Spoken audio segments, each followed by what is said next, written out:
नमस्कार दोस्तों, कैसे हो आप सब। आज हम जानेंगे ड्यूटिंग कॉर्पोरेशन शेयर पे टारगेट 2024, 2025 और 2030 के बारे में। आखिर इन सालों में इस शेयर की वैल्यू कहां तक जा सकती है। तो दोस्तों, जैसा कि हम जानते हैं, अगर हमें किसी भी कंपनी के शेयर की टारगेट वैल्यू को निकालना है तो उसके लिए कंपनी की कुछ जरूरी चीज़ों को देखना होगा। कंपनी के पिछले 5 सालों की परफॉर्मेंस को देखना होगा। उसके हिसाब से जो एक्सपर्ट के द्वारा ये टारगेट वैल्यू को निकाला जाता है। तो चलिए इस वैल्यू को निकालने की कोशिश करते हैं और देखते हुए कंपनी अभी कैसा क्या परफॉर्मेंस कर रही है। तो सबसे पहले दिया हुआ है कंपनी की प्रोफाइल। जो कंपनी की जर्नल चीज़ें होती है वो सब आपको यहाँ पे देखने मिल जाएगी।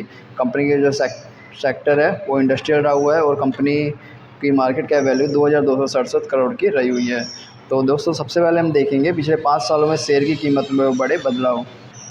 तो जैसा कि हम यहाँ पे देख सकते हैं, 6 मई 2019 को कंपनी के शेयर की वैल्यू 341 रुपये के आसपास ट्रेड किया करती थी।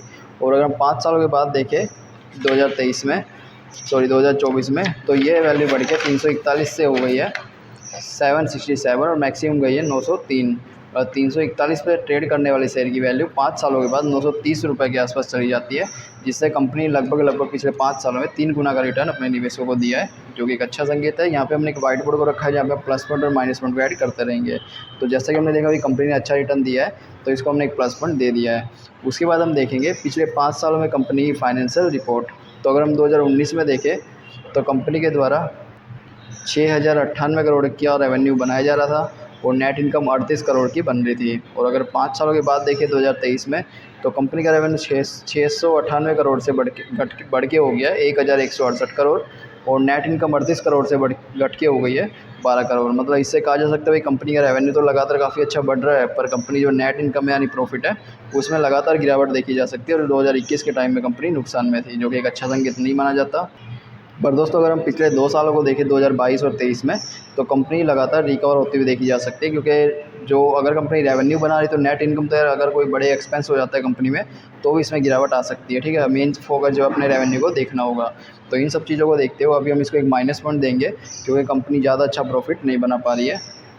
उसके बाद हम देखते हैं कंपनी की संपत्ति में होने वाले फेरफार, यानी कंपनी की जो एसेट्स है उसमें क्या बदलाव हुए हैं। तो 2019 में कंपनी के पास 2463 करोड़ की संपत्ति हुआ करती थी और अगर 2023 में देखें तो कंपनी के पास 2408 करोड़ की संपत्ति है। तो इस रिपोर्ट के मुताबिक कहा जा सकता है कि कंपनी की संपत्ति में ना तो ज़्यादा बढ़ोतरी हुई ना ज़्यादा गिरावट हुई है। मतलब एकदम स्टेबल स्थिति में चल रही है कंपनी की संपत्ति की वैल्यू, जो इसको एक अच्छा संकेत मान सकते हैं। क्योंकि इसमें अगर बढ़ोतरी नहीं हुई तो या गिरावट भी नहीं हुई है, तो इसलिए हम इसको एक अच्छा संकेत प्लस पॉइंट दे दिया है। उसके बाद हम देखते हैं पिछले कुछ सालों में कंपनी के द्वारा दिया गया डिविडेंड। क्या कंपनी अपने निवेशकों को डिविडेंड का लाभ दे रही है? नहीं। तो इसको देखें तो देखिए 2019 में कंपनी ने डिविडेंड दिया था, 2018 में दिया, 16 में, 15 में, 14 में। मतलब कंपनी लगातार 2014 से लेकर 2019 तक डिविडेंड दिया है और दिए गए डिविडेंड की वैल्यू आप देख सकते हो।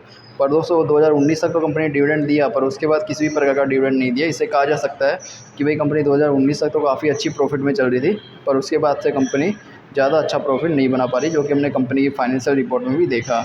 एक अच्छा संकेत नहीं माना जाता ये, तो इसको हमने एक माइनस पॉइंट रख दिया है।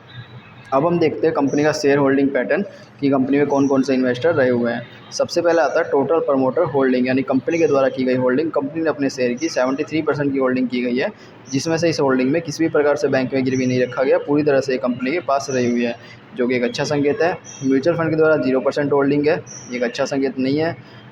और जो भारत के बड़े इन्वेस्टर हैं उनके द्वारा इस कंपनी में 5.14% की होल्डिंग की गई है, ये एक अच्छा संकेत है।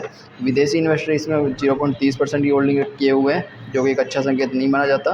क्योंकि अगर इसमें विदेशी इन्वेस्टर ज़्यादा मात्रा में नहीं हो रहे हैं तो इससे कहा जा सकता है कि कंपनी ज़्यादा अच्छी तरह से विदेशों में खुद को ग्रोथ नहीं कर पा रही है। और रिटेल इन्वेस्टर इसमें 21% है, जो भी इसको भी एक अच्छा संकेत माना जा सकता है।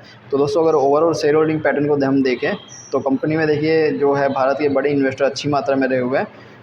इसको देखते हुए हम इसको एक प्लस पॉइंट दे सकते हैं। ठीक है, और इसमें एक प्लस पॉइंट ये भी है कि भाई कंपनी ने खुद की होल्डिंग काफ़ी अच्छी मात्रा में पास रखी हुई है, इसको बैंक में भी गिरवी नहीं रखा गया है, इसलिए हमने इसको एक प्लस पॉइंट दे दिया है। अब हम कंपनी के बारे में कुछ ज़रूरी चीज़ों को देख लेते हैं, जो कि एक निवेशक होने के नाते हमें ये जानना काफ़ी ज़रूरी हो जाता है।